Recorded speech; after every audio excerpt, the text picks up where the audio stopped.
Okay, gun to your head. What would you even do with $1 billion? Why do you have a gun to my head?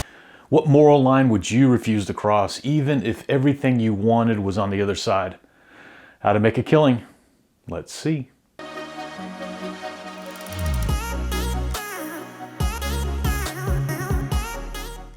Hey, welcome back, moviegoers. This week, the Let's See show got to take a look at How to Make a Killing. Directed by John Patton Ford, starring Glenn Powell, Margaret Qualley, and Jessica Henwick. So How to Make a Killing is a dark comedy thriller about a wealthy family, twisted inheritance, and a man who starts making the wrong choices for all the wrong reasons. It's a story about ambition, guilt, and how far someone will go when they are convinced they deserve a better life. I think the biggest theme in this movie is, does money buy happiness? And the film kind of answers that yes and no. It really depends on what side of the coin you're looking at. Beckett's mom gives him this line that says something like, "Promise not to quit until you have the right kind of life." And Beckett spends the whole movie trying to figure out what she meant.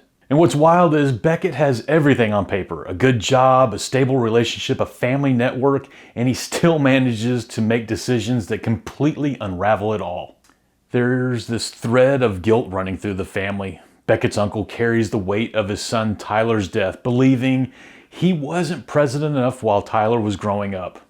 That boy needed some help. And the movie introduces this metaphor of pruning the family tree. It's dark and intentional. And once Beckett starts pruning, he gets comfortable with it, almost like he's fulfilling some twisted version of his mother's request. Another interesting part was Beckett's relationship with his childhood friend is another interesting layer for sure. She seems to enjoy what she's doing, maybe a little too much. And let's be honest, she's driven by what she wants just as much as he is. And throughout the movie, Beckett keeps running into these giant billboards telling him to enjoy life where he is. They almost feel like less of an advertisement and more like the universe holding up a mirror reminding him the life he could have if he just stopped pruning. But the real question becomes, when is enough actually enough? And Beckett does not answer that question well at all. Without giving anything away, there is a priest who was there for Beckett's last rites, and later hears Beckett's story. And by the end, you see him sitting alone at a bar, shaking, questioning everything he believed in just because of what he just heard.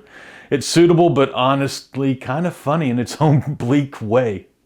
And then you have the grandfather. Man, he drops a lot of wisdom in such a short amount of time. I couldn't even write it all down. So I just charge you with paying attention when he starts speaking. You know, I'll be honest, there were several moments where I literally had my face in my hands thinking, please stop making bad decisions. But the third act is where the movie actually wakes up and becomes genuinely engaging. So here's where I land on How to Make a Killing. The movie starts slow, spending a lot of time on the backstory, but the third act is well worth the wait, with sharper turns and more energy.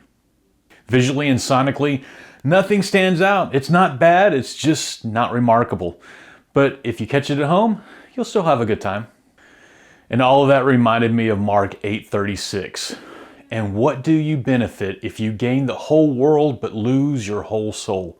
And man, if Beckett could have just made some right decisions, I think it would have turned out all right. But did it turn out all right? We'll let you be the judge of that.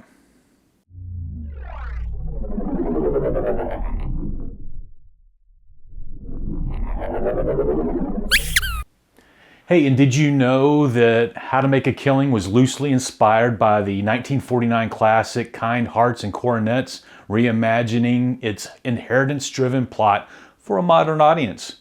Glenn Powell not only stars, but he also narrates the film, adding a dark comic tone to the storytelling. Now you know. Hey, and don't forget about the sneak peeks, the whole reason I show up on time. Masters of the Universe coming out June 5th. Ready or Not, Here I Come 2, March 20th. I Love Boosters, May 22nd. The Bride, that's the one we're looking forward to seeing. That's March 6th. Reminders of Him, March 13th. Undertone, looks a little spooky, March 13th. and The Death of Robin Hood, June 19th. That's a new one that's on my radar. Hey, until next time, let's see.